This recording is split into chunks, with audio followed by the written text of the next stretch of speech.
It was difficult for me to wake up. I didn't want to go to class. I wasn't nearly operating as the best version of myself. I was letting this one aspect of my life dictate all of the others. Was there a turning point? Introducing Chris Malleo, Successful real estate investor owning over 120 residential units. Former professional football player in the Arena Football League and high school football coach. Chris led his team to 2 national titles and an undefeated season. We're going to have a lot of fun this year, right? Perfect effort. That's what it's about. Dog, break us out. Let's go, guys. Family man. Lives every single day to the fullest. It answered questions that I'd had about what matters most in life. Training our mind to see the beauty is so powerful. There's areas where I invest my time, and then there's areas where I spend my time, because I think that they mold you in like a very unique way. Like when my time is up, my kids are not going to look back and say, well, my dad was always too busy. They're going to say my dad was always present. That's what I strive for. You're an amazing man. I didn't think I was going to cry.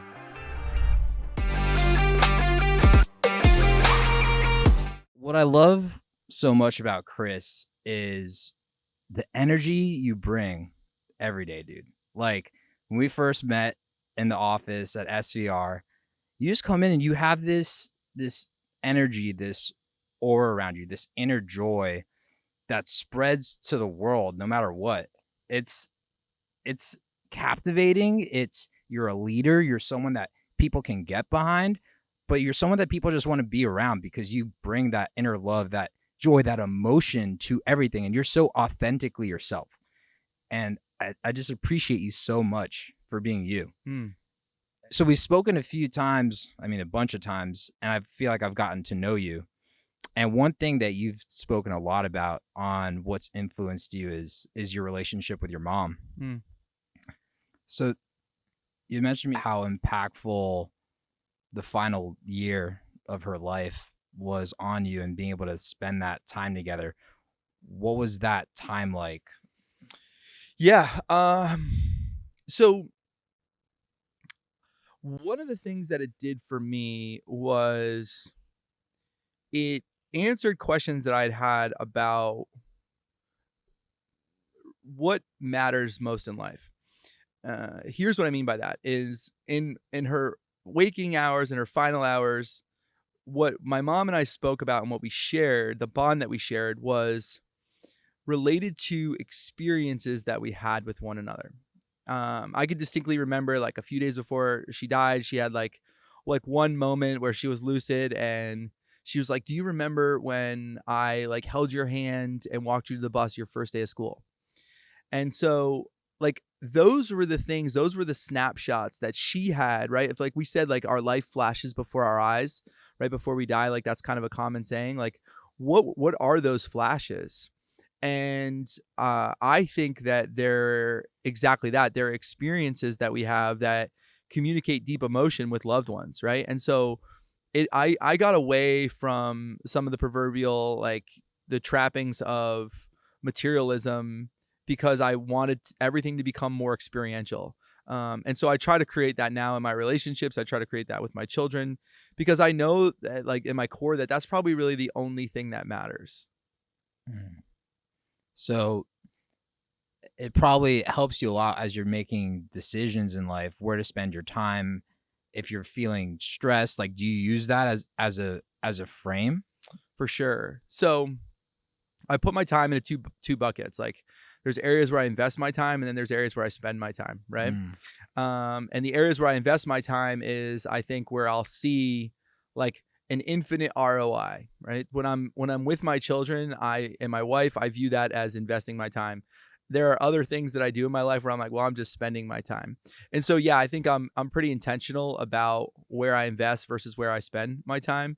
And I think that I try to recreate the areas that I'm investing my time in, my family and my friends and the people that I care about. I try to recreate those moments where I am creating the experiences that become like almost like interwoven in the fabric of like who I am. because I think that they mold you in like a very unique way. Like like, people will laugh at me sometimes, like, but I do this. Like, if I find like a moment to be really special, I'll like blink my eyes a lot, and people will be like, "Why are you doing that?" And I like jokingly say, like, I want to program my mind and my subconscious mind that I'm taking snapshots of this moment so that when I do die, I think back to this moment. Like, when I'm about to die, I want this to be one of those moments that flashes before my eyes so that I remember this, because there's so much joy in what I'm experiencing right now. Yeah, I feel like training our mind to see the beauty is so powerful, because I've in the past like had tendencies to look at what's wrong, look at like what's going wrong, and at the end of the day, we got one life to live, and if we're gonna live in that life in that perpetual state, like let's see the beauty, let's see the joy, let's see the environment that we're sitting in right now. And I love what you said with the blink the eyes and like really capture that. I had another friend that taught me this, which is like grab the moment and like put it to our heart. And I might steal that. It's such a powerful perspective. I also love how you talk about your intentionality about where you invest time. I see it as a similar way in that sense. I have a group of friends. We have this Account Buddy group where we meet up once a quarter, and we outline all the different aspects of our lives that really matter to us most.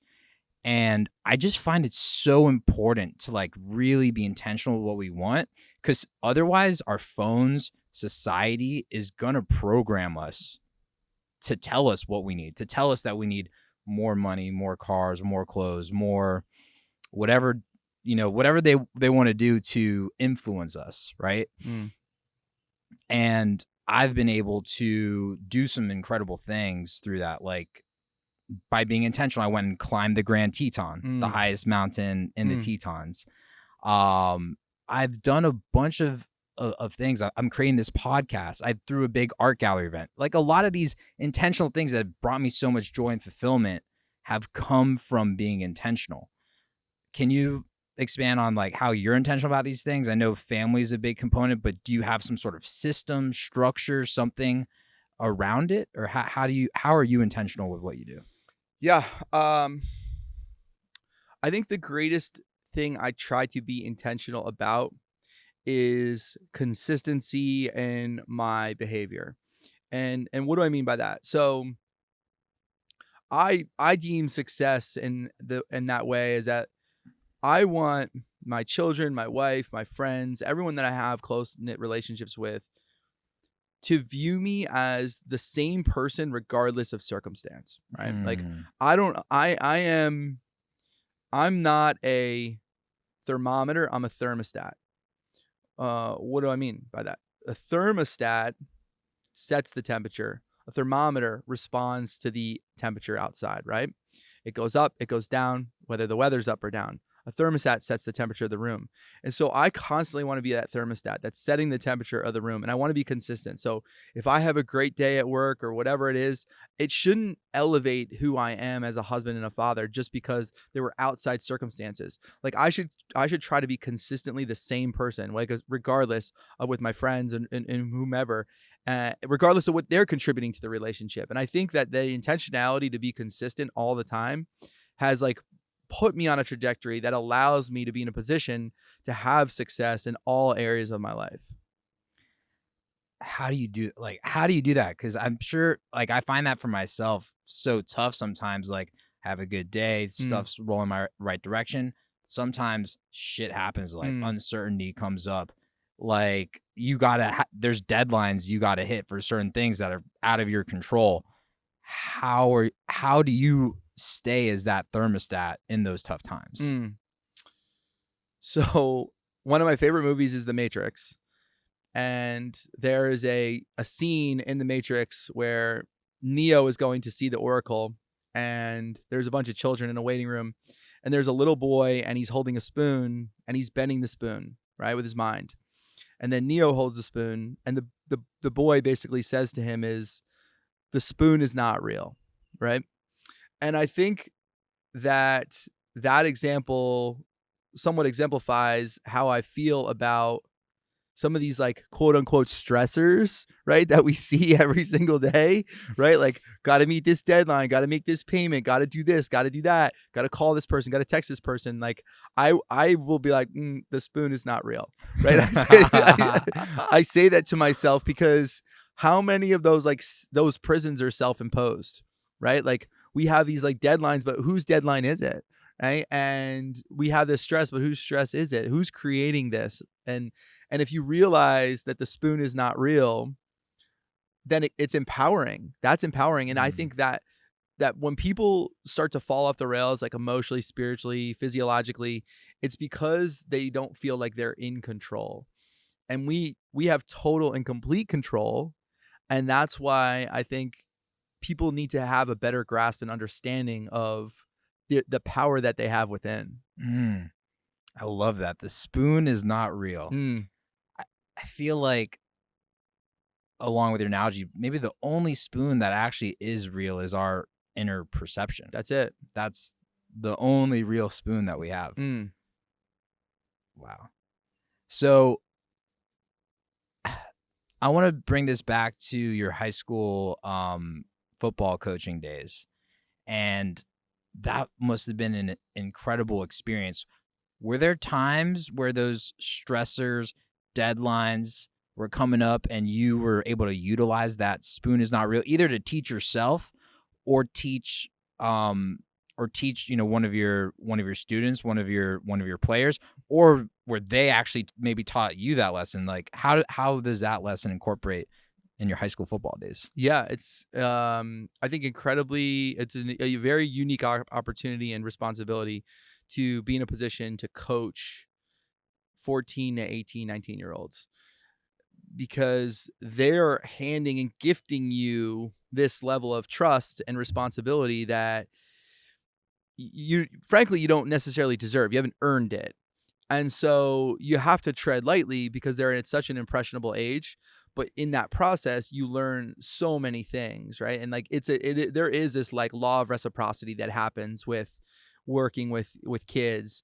And I tried my best to constantly be in a position where I was teaching, because a lot of what I'm saying right now is it's counterculture. It's like the opposite of what people wake up and assume every single day.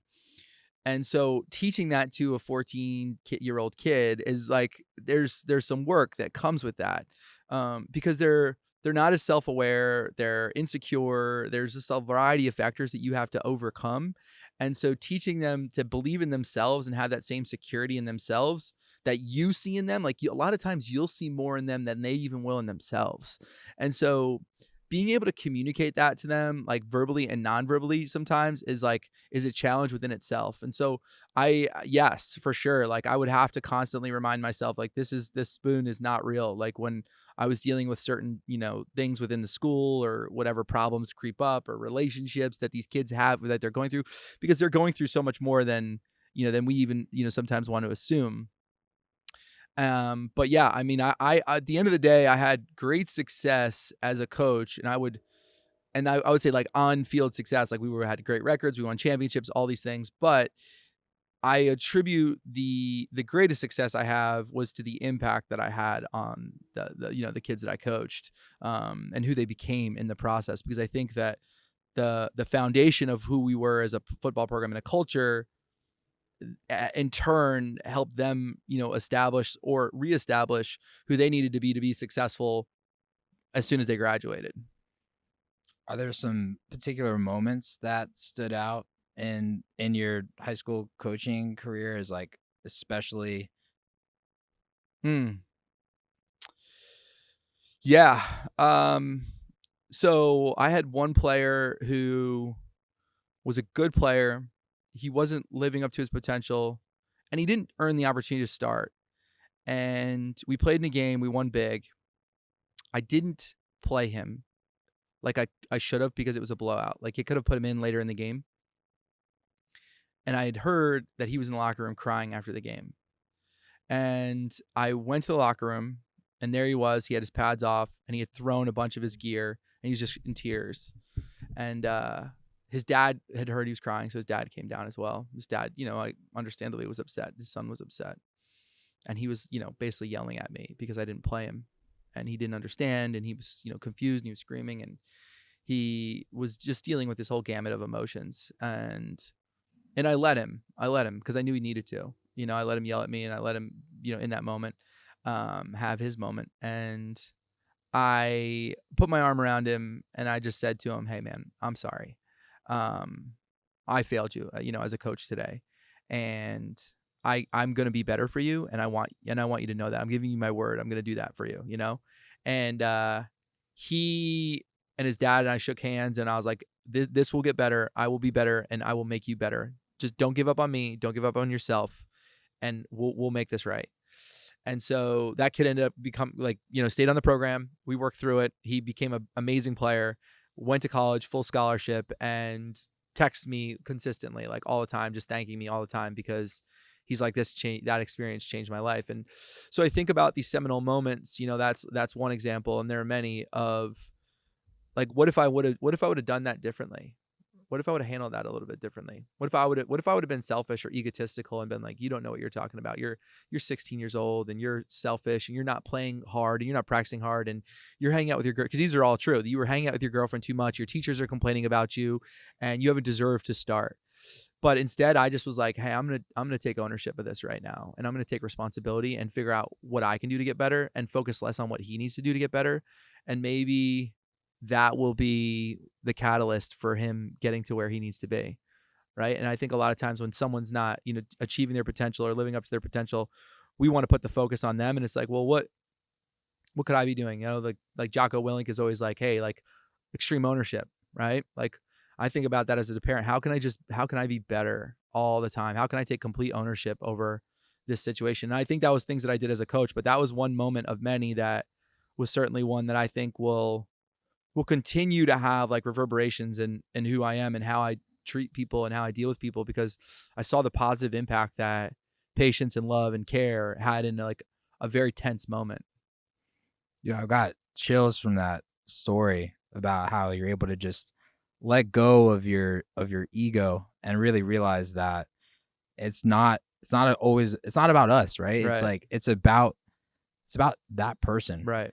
And I can only imagine in that situation, like, do you naturally just like handle that, or like when someone's screaming at you, like, do those emotions start to flare up? And then do you have like like, is that like a smile sort of situation? Or maybe not a smile, maybe not smile, but how do you, because I see that too for myself, and I'm like, something comes up and I'm trying to let go of it, because it really is about serving the person in front of us. And sometimes it might be challenging to do that. Do you have a technique for that? Yes. And I think that it's just something that I have to work on all the time. And because I'm not immune to letting my emotions get the best of me, but I have to know that about myself, first and foremost. And then secondly, what I try to do is I try to first of all control my breathing, because breathing allows you, right, to have clarity of mind. A lot of times with elevated heart rate, you then get elevated breathing, and when you have elevated breathing, elevated heart rate, there's not a lot of clarity in thought, right? And then what it leads to is reacting and not responding, and those are two completely different things. And so any tense moment, I really do try to just take a deep breath and slow down that thought process, slow down what I'm thinking, be intentional about what I'm saying, and like and not even be quick to respond to what people are saying. If someone's saying something to me in a very aggressive way, I just take a minute to process it, and you'd be amazed at what a 2-second pause can do to remove tension from somebody. And so yeah, I think that those are just like little cues that would work for anybody, not just, that's just not like a secret that I have, but slowing down in every moment.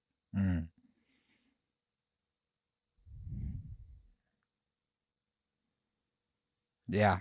Just like taking in that breath creates that patient energy, that loving energy. And from there, we can really choose what we want. Right. That, because if we're going fast, we're reactive. We're the thermometer. They're coming hot. We're coming hot. Right. but that breath Yep. allows us to stay right there. Right. Have you been incorporating that into the real estate business? Because I know, like, right now, both of us are in commercial real estate. We both broker deals, buy deals, and the market's just not where it was a couple of years ago. Does that create any stress for you? Does that create any stress for the family with uncertainty, in terms of like being able to do deals? And do you use that breathing technique? And how have you? Yep. Yeah. So no on the stress side, and I'll tell you why. And I'll reference again that the spoon is not real. And there are going to be some people who probably like roll their eyes at this, but like money is not real. And what do I mean by that? Money is just a transfer of energy. And so the idea that we have to chase money, a lot of times when you're chasing something, it's because it's out of grasp, it's out of reach, right? And so chasing money is really not in the cards for me, because I don't think money's real. I just think it's an exchange of energy. Like we as a society, we just put a denomination on money and value for an exchange of goods. And so it just popped up one day. That's not really a stress for me, because I believe that I can create value and money in my life, because money is just energy. And if energy can't be transferred or destroyed, then all it is exchanged. Or if energy can't be created or destroyed, it's just transferred, right? Energy is just transferred, excuse me. And so money is just transferred. So then how do I just continue to find ways to just transfer money, transfer wealth, transfer abundance? And so, yes, like I don't like, although there are certain market factors right now that are happening in commercial real estate that have an impact on people's finances, I just refuse to accept that narrative. And so that is not a stress for me, because the spoon is not real. I'm creating the outcome. I'm the thermostat, not the other way around. Mm. And in your family life, it's the same way, like, because you show up with that energy. Because I know sometimes people with their wives, significant others, they may get stressed and maybe that bleeds over.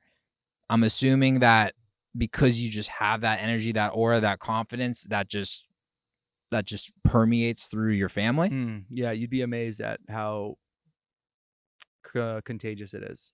And like my children don't know otherwise, right? Like, and that's what I go back to. Like, my children don't know if I made $1 million this year. All they know is like, my dad loves me. He wants to play cars with me, Barbies with me, whatever it is. And that's that level of consistency. So the reason I'm able to maintain consistency in my performance as a husband and father is because the spoon is not real, because my emotions are not tied to any extraneous factors that I believe are out of my control. Like, I believe everything is in my control. So that gives me confidence. So because I have confidence, I'm in turn able to just be the same person every single day, because I understand that the circumstances do not matter.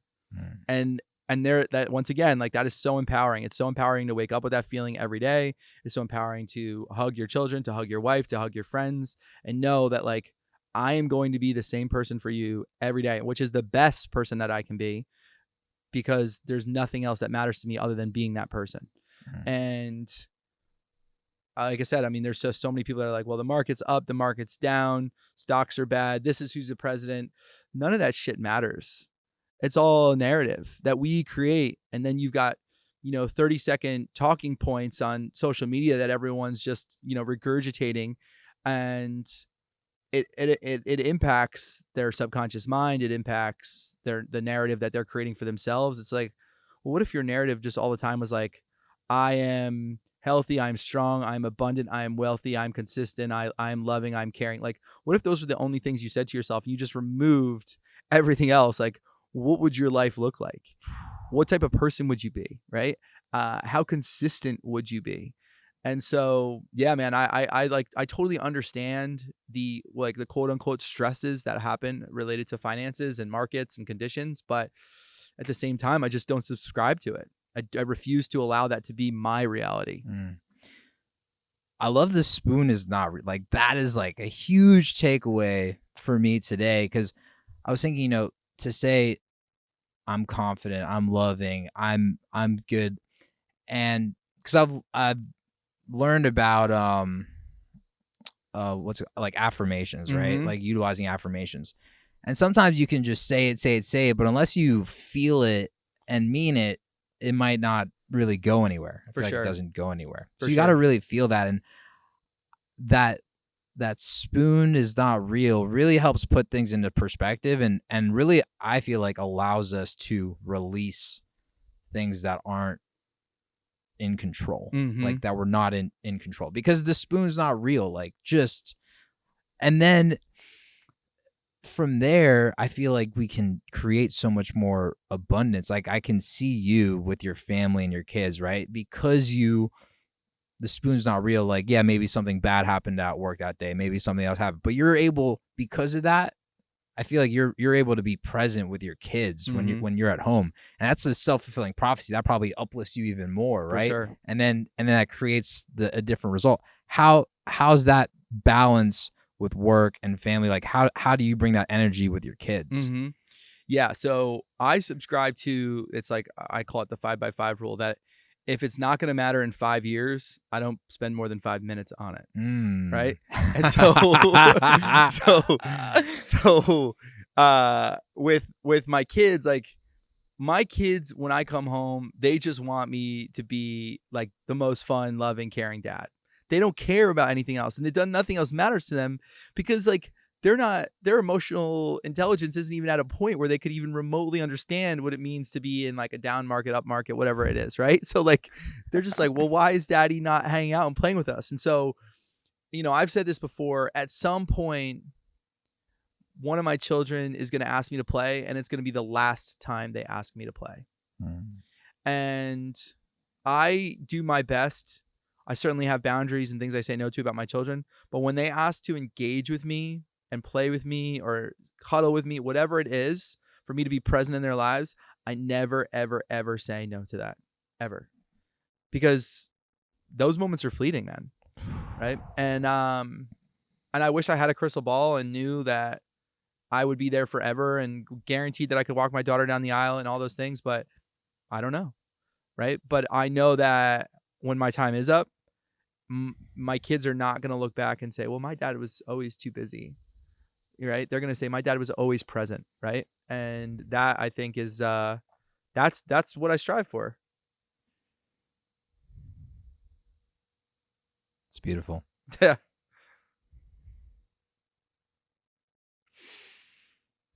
Definitely. You're an amazing man.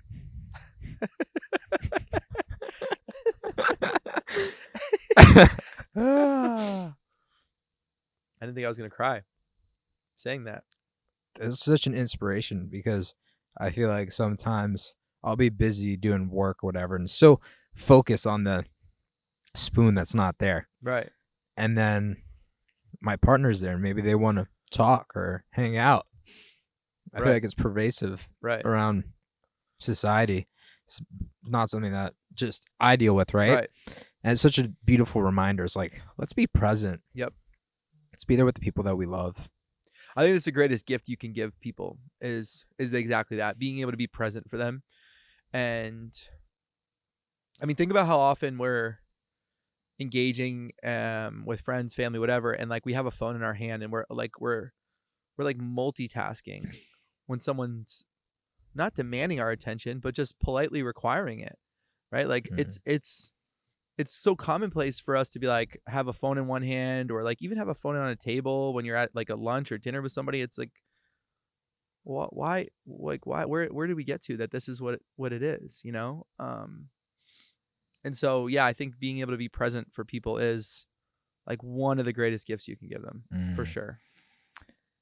Coming to that, I know that you and I are both very intentional with our attention. Right. And how because there is an attack by society, social media, I feel like, in essence, like the algorithms, like it's playing with our emotions, it's playing with our attention, and we're in the attention economy now, right? I mean, I'm learning how to like do shorts and how to create content, and just coming into that, I'm getting to understand even more how all this plays into psychology. So it's cool how right before this podcast, you're telling me how you have grayscale on your phone.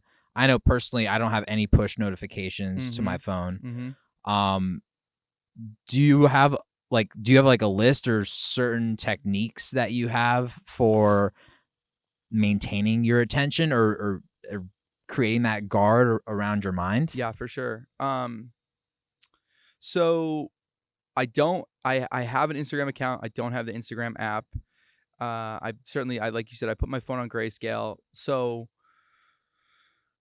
if people knew how the phones were designed scientifically, like you mentioned the algorithms to draw your attention and to suck your attention and create temporary dopamine hits and mess with you,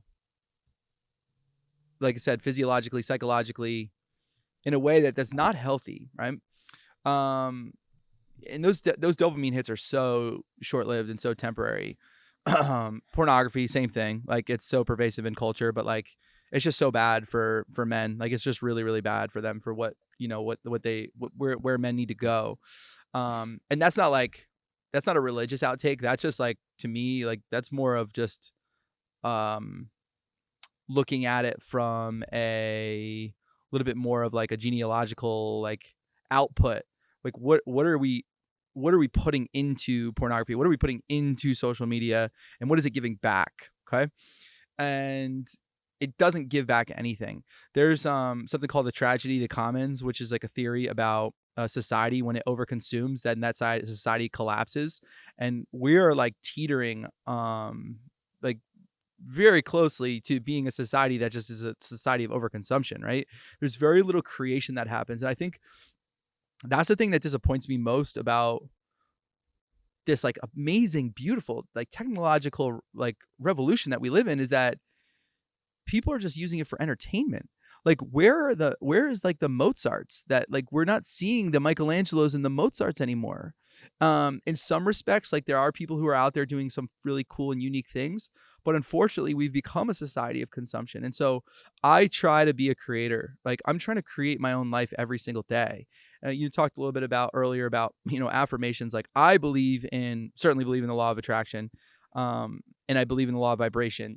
Affirmations are one thing. I think you can shout affirmations in the mirror all day long if you want to, but I don't think it'll do anything if you aren't vibrating at a level that reflects, who you are. Like, if your vibrational energy speaks like, I am, if you're shouting into the mirror, like, I am wealthy, I am rich, and like your vibrational energy is the opposite of that, nothing is going to happen.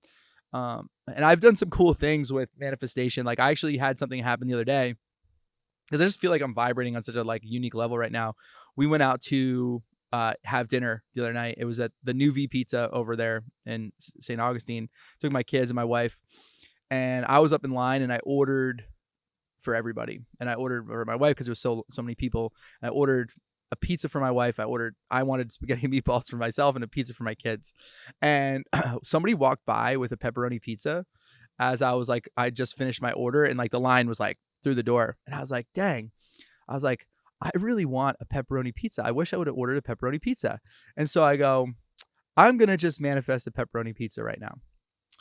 I sat down. 2 minutes later, a waitress comes over with a pepperoni pizza, and she says, hey, do you guys want this pepperoni pizza? It's on the house. Somebody so it was a mess up on the order. And I'm like, thank you. Right.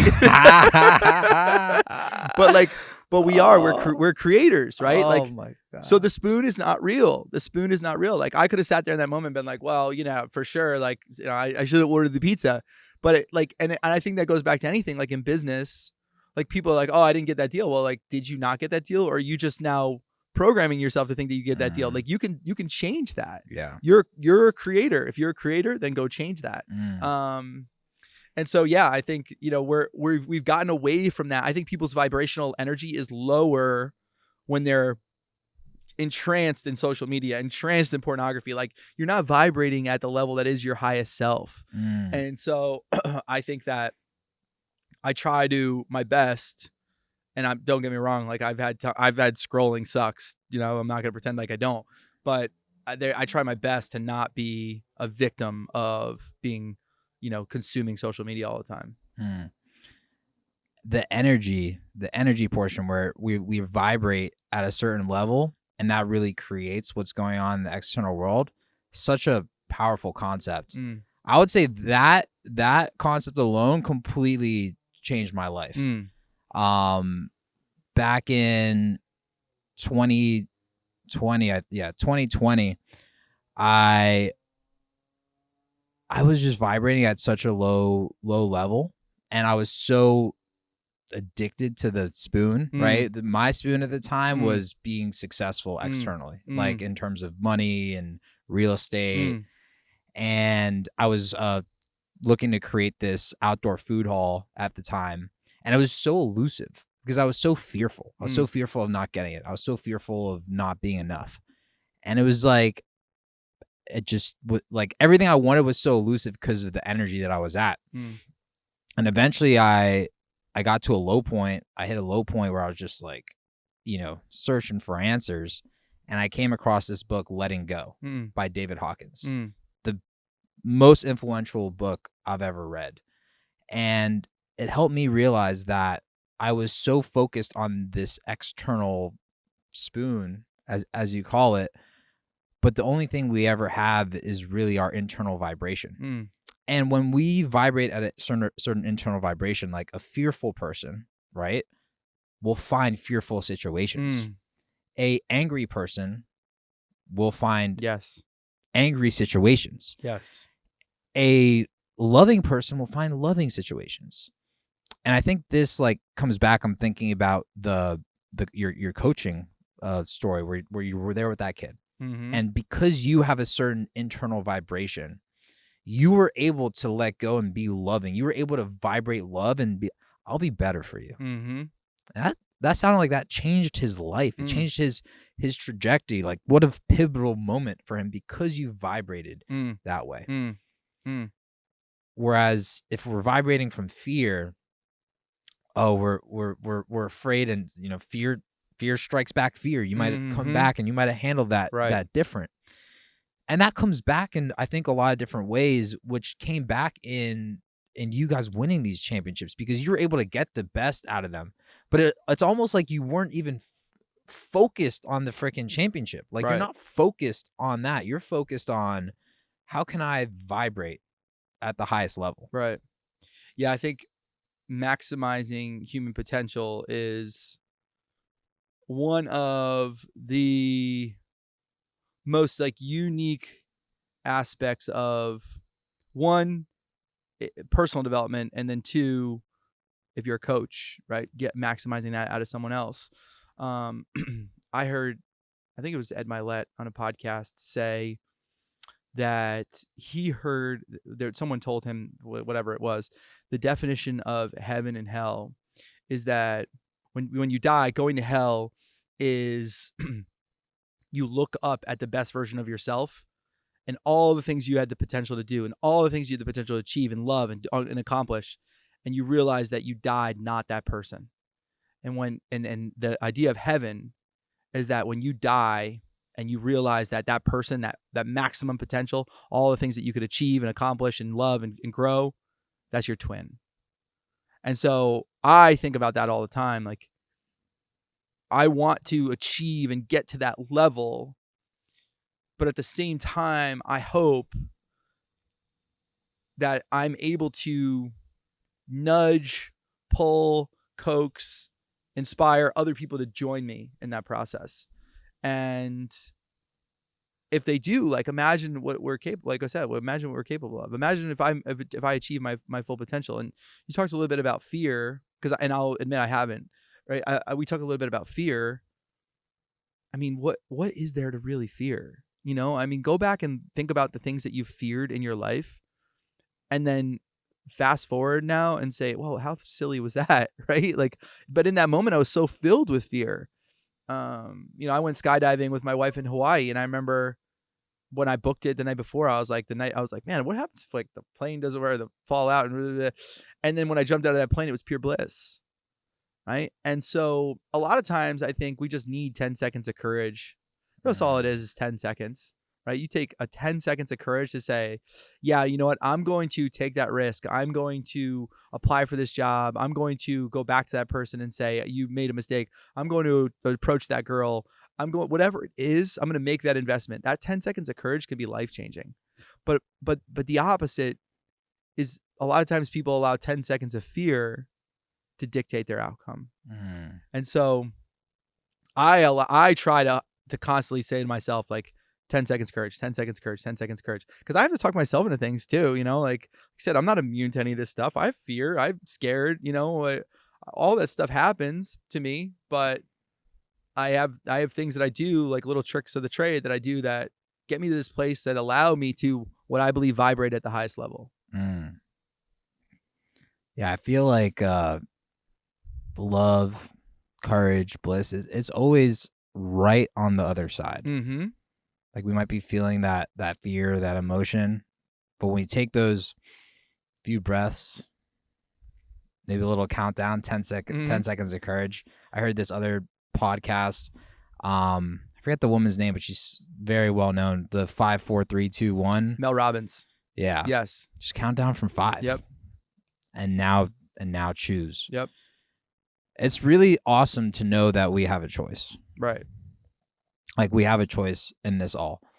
And I feel like a lot of us can stay stuck in our previous story. I grew up and I've seen this with myself previously where I was given a lot growing up. I grew up in a wealthy family. I had everything given to me. We had a live-in housekeeper. Like life was so easy. But now later in life, I found myself actually blaming my parents for providing everything so easily for me. Right. Because I'm like, like having some challenges would have been a bit better. And I just feel like as I've learned to forgive, right, myself for that blame, as I've learned to forgive my parents, as crazy as that sounds, for giving me everything, right?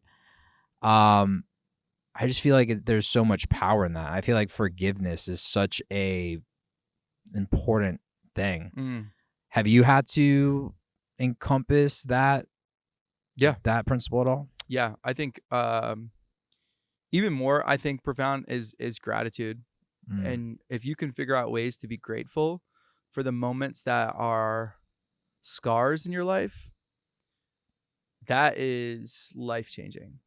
Absolutely life-changing. So let's use your example, for instance. And I think there are very few people that I know that don't have some form of like parental trauma or scar like in their life. Like everybody's like, oh, my parent did this to me at some point, right? And it's like, okay, some of it's more justified than others, but like let's operate from the premise that imagine this, regardless of like what you deem like how your parents raised you, what if you flipped the script and said every single thing that they did for me, they thought at that moment in time was what was best for me? So then how can you fault them? Right? Like if they were making choices that they absolutely thought were in your best interest at that moment, how can you truly be angry at your parents for the outcome? Because they're just doing what they assumed was best.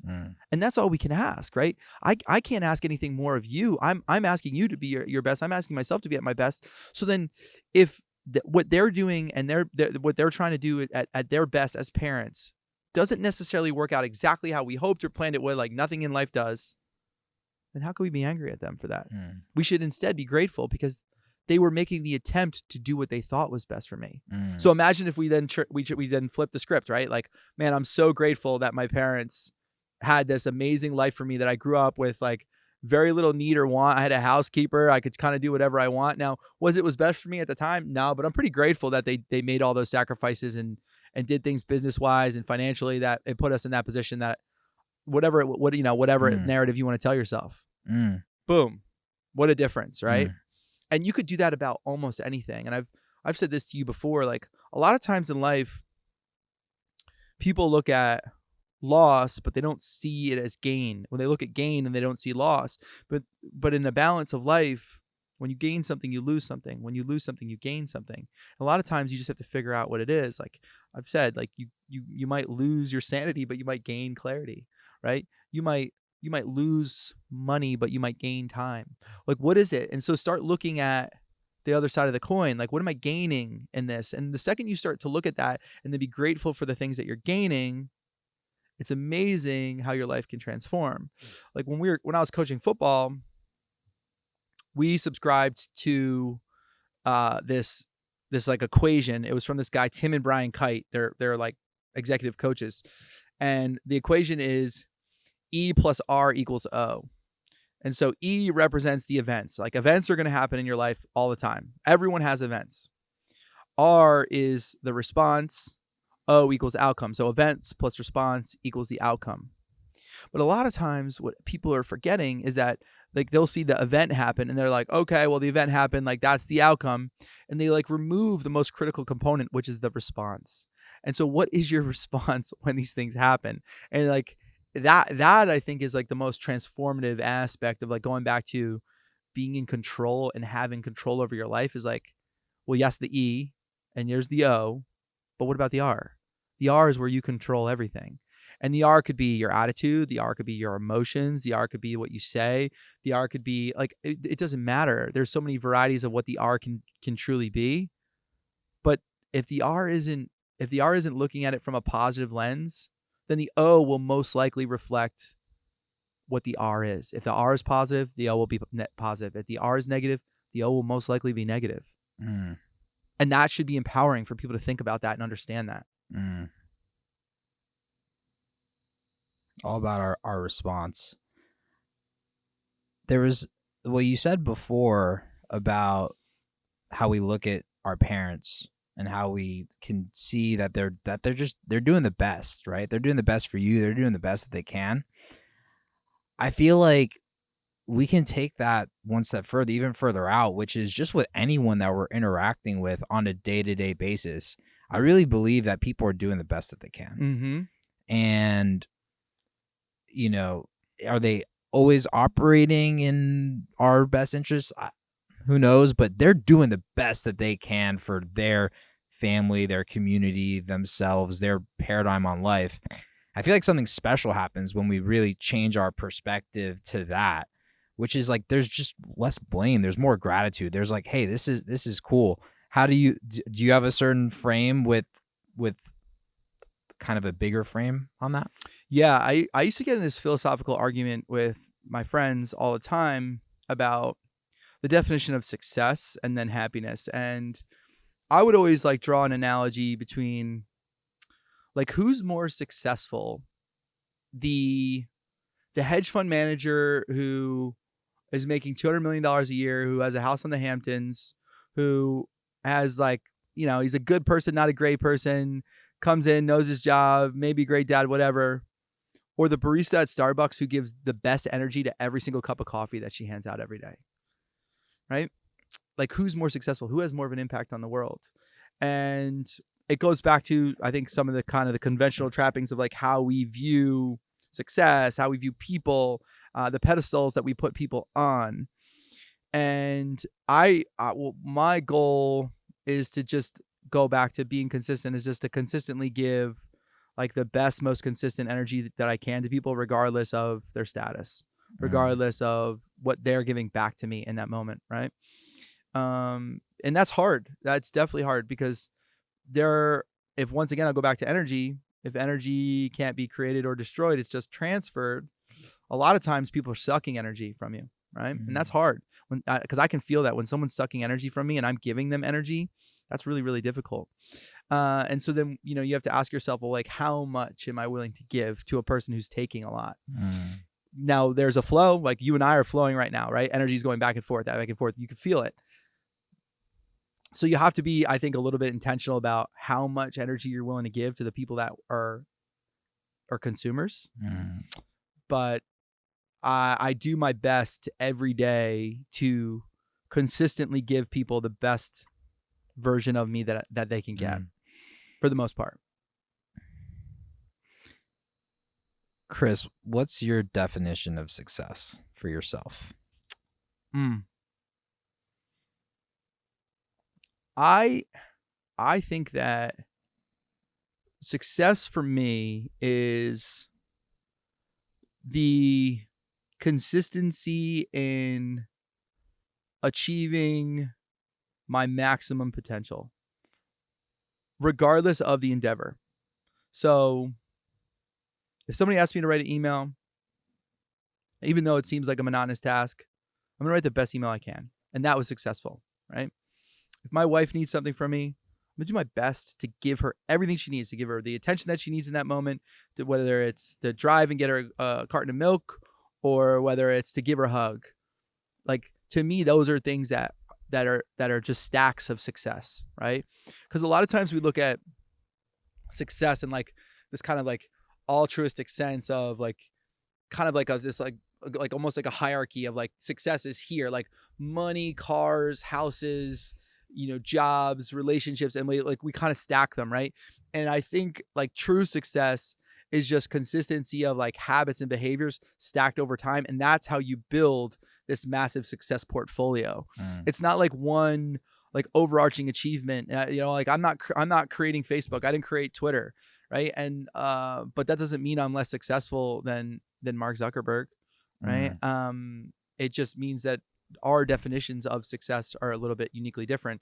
And so I'm consistently striving to stack little successes every day to achieve bigger ones. And it's through that consistency of behavior. It's through that maximizing my potential. It's through the being the best friend, brother, husband, father that I can possibly be. I wake up and I go to sleep feeling successful. Is there like a question or a frame that you make every choice from? Because it's beautiful, right? To be present and be like, I'm getting that carton of milk and I'm present with it. I'm driving and I'm like enjoying it, right? That is amazing. But in life, we got these big choices sometimes, or big, maybe from the spoon's perspective, we got choices to make. Do you have a filter that you put on that makes it a little easier to say, I'm going to go this way or I'm going to go that way? Yeah. So I think the beauty of how I feel is that the choice is somewhat insignificant. And I'll explain more by what I mean by that. So when I was coaching, my kids would always be like, Coach, where should I go to college? They would always ask me, because this was like this massive choice that they had to make in their life. And it would weigh on them in this really unique way. And I would always say to them, hold on. Let's operate from the assumption that the college doesn't matter. The college is just a pile of bricks and glass and people. You can make a choice that you think is what's best for you. But if your investment in that choice isn't reflective of what you believe the choice to be, like the choice isn't going to make Evan successful. Evan's going to make himself successful in conjunction with the choice. That's the choice doesn't control your success. And so like I had a kid who was choosing between Harvard and Princeton one time. And he was like, where should I go? I said, first of all, remove the idea like where you would go when you were going to the grocery store and who would come up to you and say, oh, that's really cool because you're wearing your college on your sweatshirt. Choose the school that you feel most comfortable at, and then realize and be empowered by the idea that wherever you go, you make it successful, whatever it is. If you go to Harvard, great, make it the best choice. If you go to Princeton, whatever it is, great, make it the best choice. Don't look back and say, I should have gone left when I went right. At that point, as soon as you decide to turn right, you just make it your best choice. Why? Because the spoon is not real. So everything that you create as soon as you turn right allows it to be the best choice at that point. Yeah. That's so cool. And it's like in that situation, right? Harvard or Princeton, let's say you choose Princeton, you go to Princeton. If you're looking back and like beating yourself up, oh, I should have gone to Harvard, you're going to completely miss the opportunity, and you're going to miss the beauty in creating what you can at Princeton. Or if you're like spend a year trying to make that choice and you beat yourself, you just miss your senior year of high school, which could have had so many of these moments. And then maybe you get there and then you're thinking, oh, which profession do I want to get into? And I feel like we can miss our whole lives doing it that way. And that's something I've become so conscious about is, the choice doesn't matter. Yes. The choice does not matter. And I've seen that come up in my life a few times where, I'm having these conversations. And I'm like, the choice doesn't matter. It's matter. so empowering. Right. Because it's what we make. It's what we make of that choice. Right. So it goes back to what philosophically for me, like, okay, if I'm a creator, whatever choice I make, I'm creating the best version of that choice. And a lot of times when people live in regret, they're unable to be present. When you're living in a sense of regret, you can never be present because you're always thinking about the past. So how can you ever be present? And if you're not present, then you can't be happy. Yeah, I saw this study, and whether you're thinking about something in the past or future that's negative or positive, all of those, even if you're thinking of something in the present or past, future or past that's positive, like extremely positive, it does not give you the same level of happiness as just being present. It's so powerful. I feel like we're all, at the end of the day, we're all looking for love and happiness and fulfillment. And we all choose to have that in our lives. And so many times we're looking to the future, and we're looking to the job, we're looking to this, we're looking to the relationship to fill those needs. But let's just go direct to source. Like, let's just be happy. And let the rest take care of itself, huh? For sure, man. And so I think why social media has had such a negative impact, particularly on a younger generation, is because of the necessity for validation from outside sources. And it's like, hey, let me post this picture of myself with my ass out or my shirt off, and hopefully a lot of people like it and comment on it and tell me how good I look. Well, like that, once again, like we're on a podcast called Fulfilled Being. Like, how fulfilling is that really, right? Like, that is so temporary, and there's no substance to it at all. And so if it lacks substance, like what is the next hit, right? Like because it's an addiction that people are going to have. So what is the next hit? And then how are you then fulfilling that need the next time and the next time and the next time? So then how can you be present? How can you be a great husband? How can you be a great father? Because you don't even have the confidence in yourself, because other people need to validate you. It's impossible.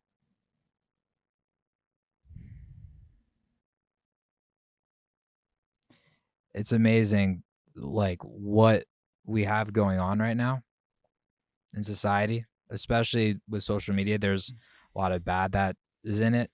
There's a lot of good, like creation. Like, we have this ability to create this podcast because of this technology and be able to give and, spread this message with the world. Right. So it's really cool what we take out of it. But this comes back to that concept of creation versus consumption. I think there's a lot of valuable lessons, but one great lesson here is, like, after listening to this, go out and like create something for you. Just like, and be present with it and enjoy it. Right. Like, after you hear this, even mid interview right now, if you want to scroll off, you're going to have a better time just finishing it right here and going, and you have an idea of something you want to create, do it. Like, just go out and create it. Yeah. Paint it, write it, write it, and be there. Feel the emotion of it. Yes. Be there with your kids. Yes. Be there with your wife. Yes. It's powerful. Absolutely. For sure. Chris, what are you grateful for? The real answer is so many things. And if I were to start, I am grateful for just being present right now. And I'm not saying that because, like, I'm with you. I'm grateful that I woke up this morning. I'm grateful that I made my kids breakfast, that I changed a poopy diaper, that my one son was crying all night. Like, I'm so grateful for that, because it means I'm in the fight every single day. And that level of gratitude, I think, for me is, it really sets the tone for who I try to be. Because even when it's bad for me, it's really good. It's really good. And so I'm so grateful for every moment, every opportunity, every person that I get to interact with, because it's setting a course for my life that I have no idea where it's going, and it's going to be so much fun, whatever's next, right? Like, I have no idea what's going to happen on the drive from here to my house. I have no idea what's going to happen tonight for dinner. Like, I have no clue, but that's so much fun, and I'm so grateful that I get to experience the mystery that is life. Thank you. Yeah, for sure, man. For sure. Thank you. This place is amazing. Look at us. Amazing. How can we be more grateful, like sitting here doing this? There's just an energy and a love here, man. For sure. And you radiate it, and it's so incredible. And I feel like the wisdom and knowledge that you have is instrumental. Like, you're able to share this with the world. And I really appreciate. Yeah. And I'm grateful for you. Yeah. I'm super grateful for you, man. I mean, to be able to be like friends first, and then colleagues, to have somebody that's so like-minded that I can work with, and share successes with, and bounce things and ideas off of with, and share vulnerabilities with. It's so rare, you know, and you know, a lot of times in the industries that we work in, it's so cutthroat, and you know, it's what we've created, the culture that we've created, is the opposite in so many ways. And so I'm super, super, super grateful for it. Yeah, it's just, the spoon is not real, right? Right. And I agree, man. Sometimes commercial real estate, it's kill what you eat, right? So there's always, our business is so much negotiations, and people are there, you know, looking to take care of themselves, their families, but to be able to balance that all together with each other is like, I feel like it's a challenge and a blessing all together. Right. And it's just part of this journey that we're on, For and sure, this man. growth that we're on. For sure. And there's just so much good stuff to come, just hearing about you and your ventures and your successes, and how you've shifted and changed, right? From professional football player to football coach to real estate. Now you're getting into public speaking, and it's just like, and coaching, and sharing this knowledge and wisdom. I just see you having so many ways to give to the world, and that abundance mindset is gonna create so much. Yeah, I feel like there are infinite possibilities, because I have an infinite amount of resources and people that are involved in my life that have led to opportunities. And so, like you said, I'm just so grateful for it, and want to just continue to give back in whatever aspect, you know, that it deems necessary, that allows people to get to a point where they're vibrating at their highest level, you know. And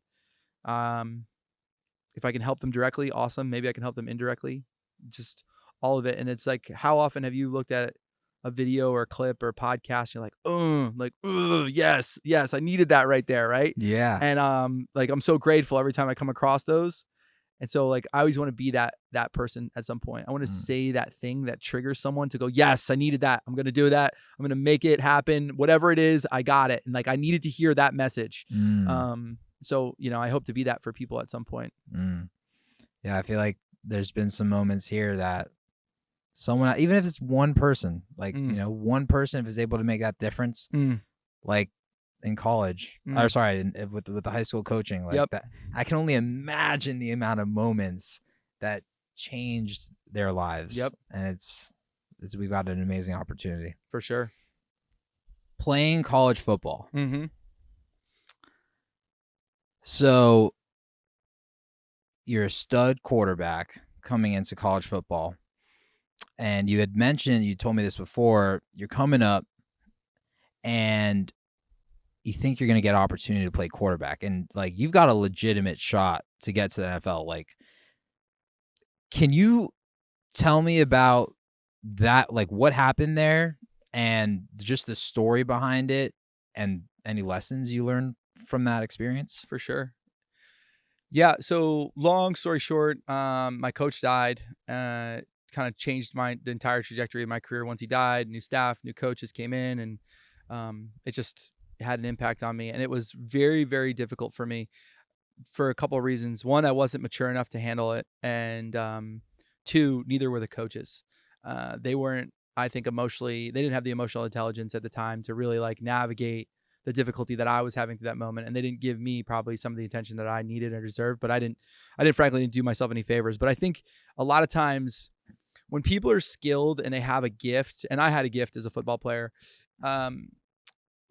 when you hit adversity with that gift, it's one of the hardest things in the world to deal with, because the majority of your life, it's like the transition is pretty seamless. Like all you achieve is success, right? From the time I was a little boy to the time I got to college, like every athletic endeavor I ever participated in was really easy for me, right?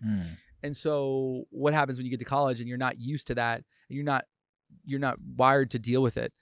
So that was certainly really, really difficult, and a lot of ways. And I think that what I learned from that, the biggest takeaway that I had from that is I got to a point where I lost the love that I had for football.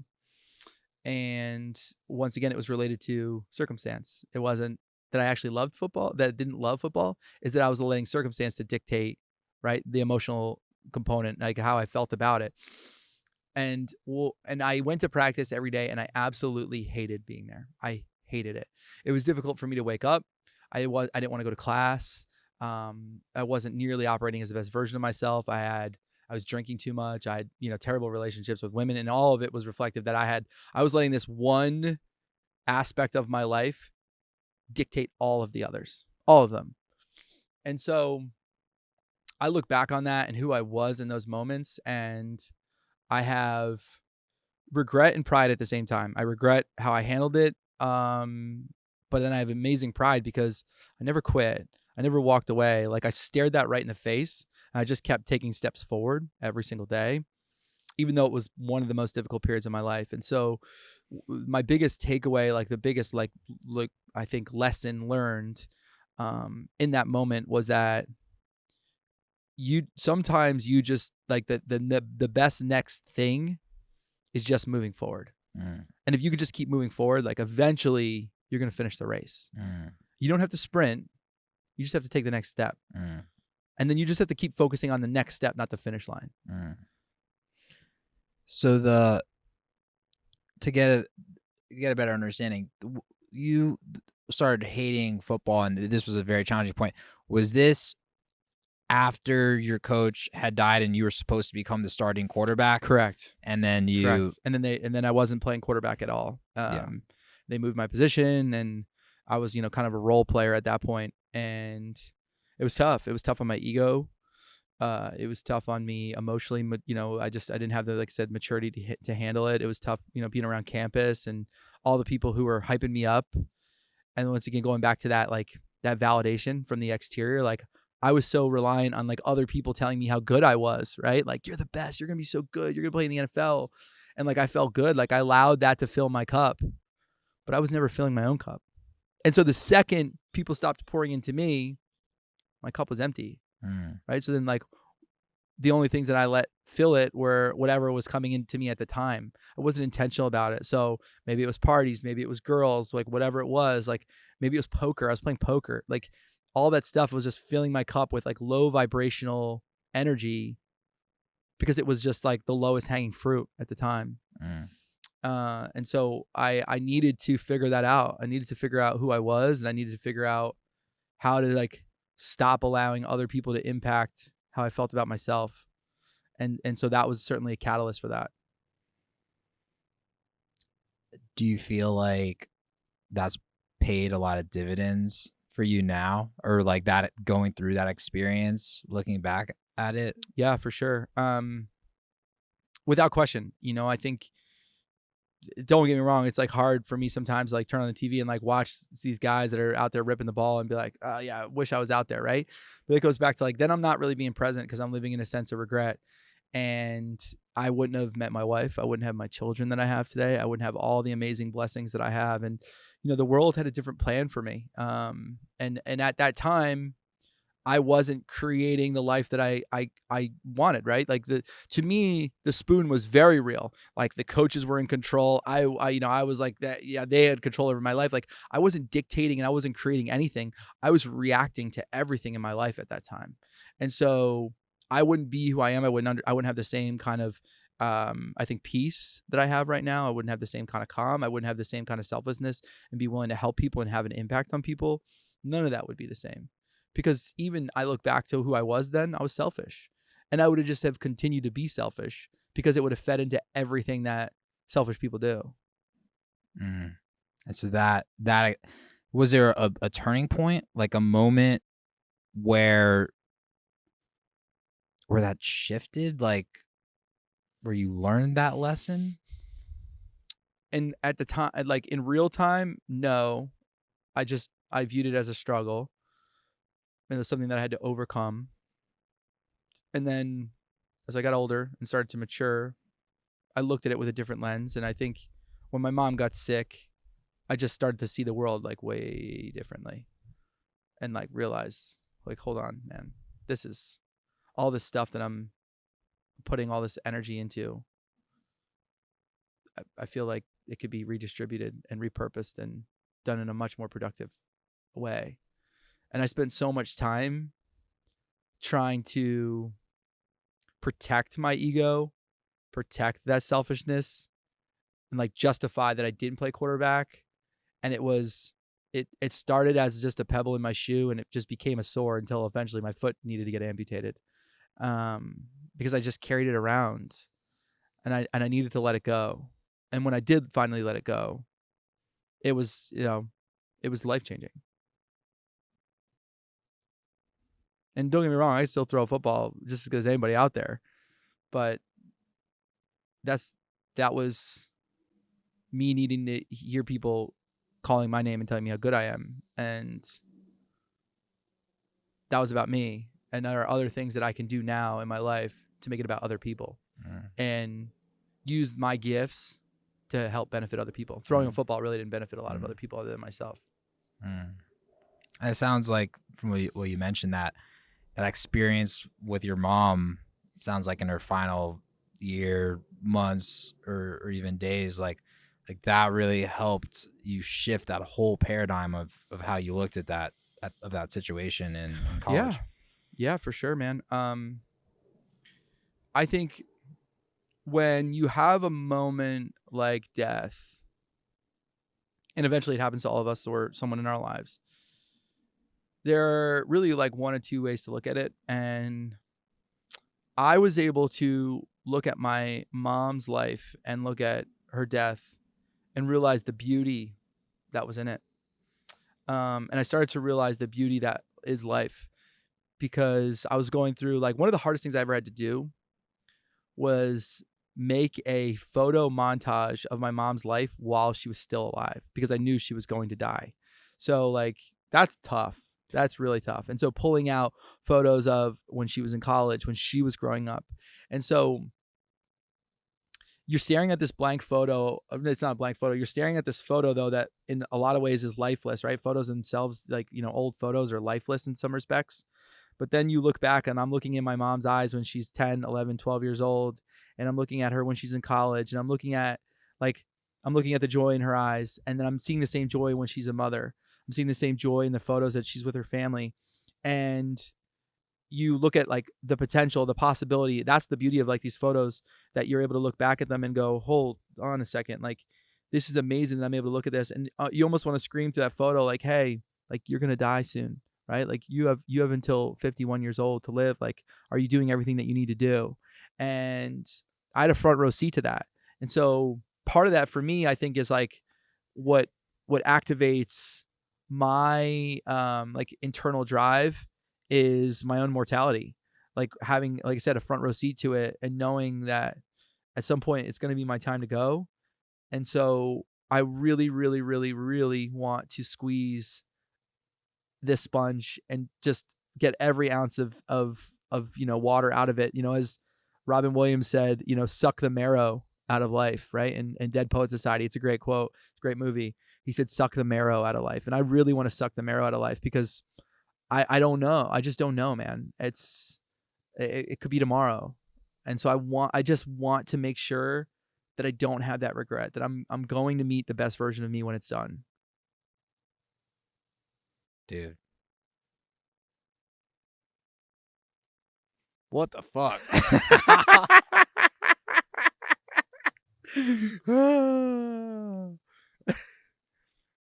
Thank you again for coming on. Oh, dude, thank you for having me, man. Absolutely. Yes. And yep. Blink. thank you, man. Thank you, buddy. I Appreciate it. appreciate it. For sure. Definitely. It's awesome. It's great.